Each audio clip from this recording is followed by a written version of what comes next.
Hello, everybody. Welcome to another edition of Bird Brain 66 with Andy Teague and Brian Bretsch on the other side here, or wherever he happens to be in cyberspace, but he's there. We are here to Hello, talk. everybody. We are here to talk to you about the 1981 Topps Coca-Cola set, the St. Louis Cardinal set. Brian and I, as you heard in the last episode, we have a very distinct history of our friendship, and one of those things included going to different places to get these various cards that we collected over the years, especially when we were youngsters, other than just the five and dime stores or the local 7-Elevens. So, Brian, you want to tell us where we actually got this set at? Absolutely, yeah. So we would either hop on our bikes or convince one of our parents to drop us off at the fairgrounds in St. Clair County, Belleville, and we would walk around up and down the flea market there. There's all sorts of different vendors there, music, whatever, beer can collectors, and we happened to be walking down the different rows to find our favorite guy. We used to call him Mr. Cardinal.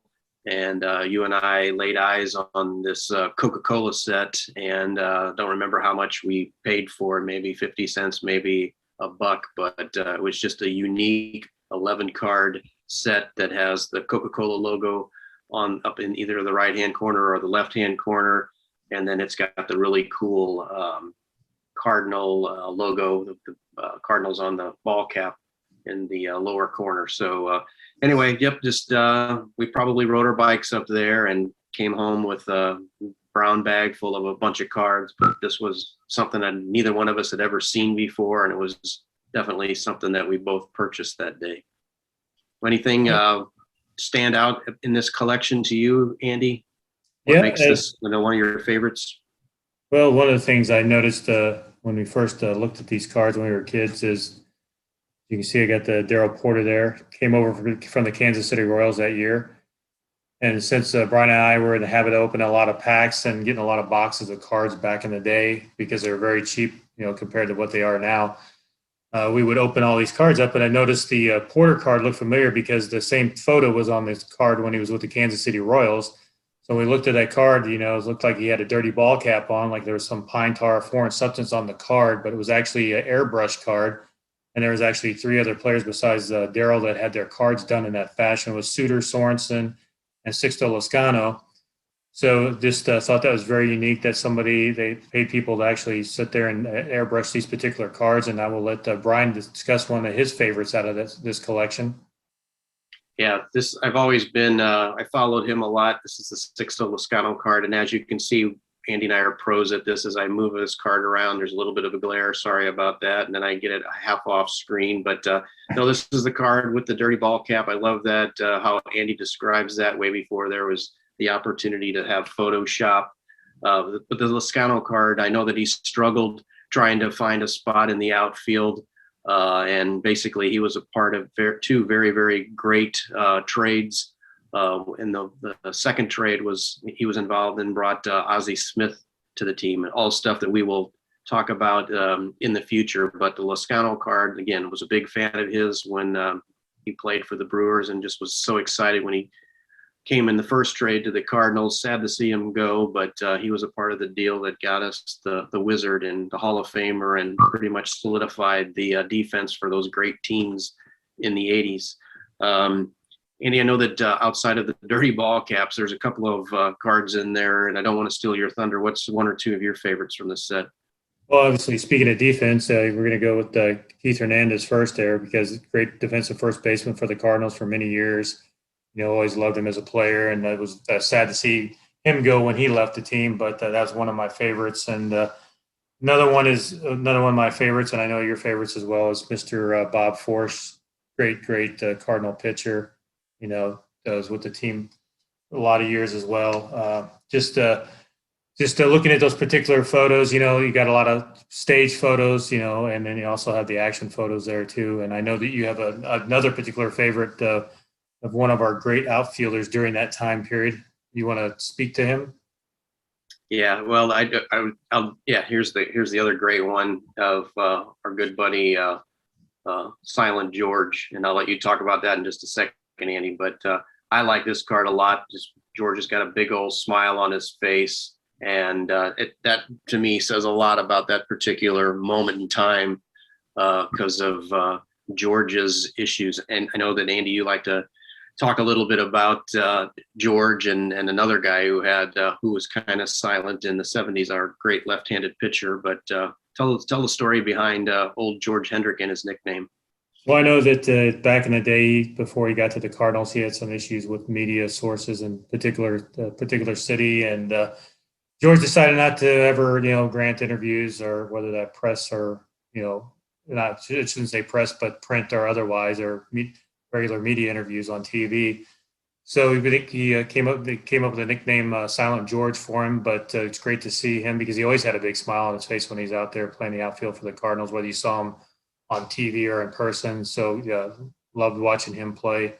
Very intricate part of the Cardinals, during that time frame as well. Another great defensive player for the Cardinals. Since you brought up defense with Mr. Ken Obergefell, and there you see him. Local guy. Yep, and plus a local guy to the St. Louis area, and great ball player as well. And just a great little set, and a lot of cool players. And to me, it's kind of a traded set because we got the 4 cards from the guys from 4 different teams coming in, and they're much different photographs than the ones when the actual 81 traded set came out a few months later. And in your research, and I know that we talked about this before we actually did this particular show. What were you able to find out in terms of it? Why was it only an 11 card set when you got that 24, 25 man roster, and you're only producing 11 cards for this set? Well, like a lot of card sets, it's kind of hit or miss. Like with this set as well, you got 11 players in this set. Sometimes you get 25 cards on a set, or 30 cards, or whatever happens to be. But this, for whatever reason, they decide on 11 players, which is kind of ironic because they actually decided on 11 teams after 2 teams actually dropped out, and due to distribution rights from particular beverage companies and things of that nature. So the 11 card set for each team, and then plus 11 cards within the actual set itself. And one of the cards I know you like to bring up, and I'm going to throw it up here right now, is what we call the header card. And as you see, it's just the St. Louis Cardinals on there from 1981. And the great thing about that particular card is on the back, there was a great offer to get an uncut sheet of these particular cards for $4 back in the day, which was a lot of money. And didn't want to give up that card, so I never sent it in. And plus, I probably didn't have the $4 at the time to spend on that, as I imagine we didn't as well, because we were spending money on other things at that particular time. Right. Yeah. No, that would have made sense too. That's why I didn't send in $4. But an important question for you, though, and as I'm blocking my face, but that's cool. Hey, so we talked about this being an 11 card set, and neither one of us sent in the header card to Topps to get the uncut sheet. But in your opinion, is that header card necessary for this to be a complete Cardinal set? Oh, definitely. It's because it's in there. It's part of the set. Just so I would for me, yes, that's a definite yes. Because like any header card or checklist card, as long as the Cardinals are located on there somewhere, yeah, that's part of the set. If I Venmo you $4, would you send in? No, I'm just kidding. I was going to see what would happen in 2021 if we sent in that card to Topps to see if they would send us an uncut sheet, or you an uncut sheet. So it'd be kind of interesting. But then again, if you send it in, though, then you don't have the header card anymore. So then that just kind of shoots down our theory of you got to have the header card in the collection. Well, then you have to go out and find another one. He's on eBay or somewhere. And the other thing is, I actually went out to look for that uncut sheet. I can't find it anywhere, so I don't think sure if it even actually ever existed. So nobody had ever owned it. So there you go. So real quickly, as we get ready to wrap it up, I know what you were talking about earlier with the 11 teams and the 11 card sets and that. And one of the things that you found in your research was how difficult it is to find the Carlton Fisk card. You want to talk a little bit about that? Yeah, because it was cut out of production, obviously, because they didn't release a set, and also because he was traded like the other players that we mentioned with the dirty hats during the middle of the season. And also there were, I believe, 4 Yankee cards as well that were in this particular realm where they were not, actually released. They're considered more promo cards.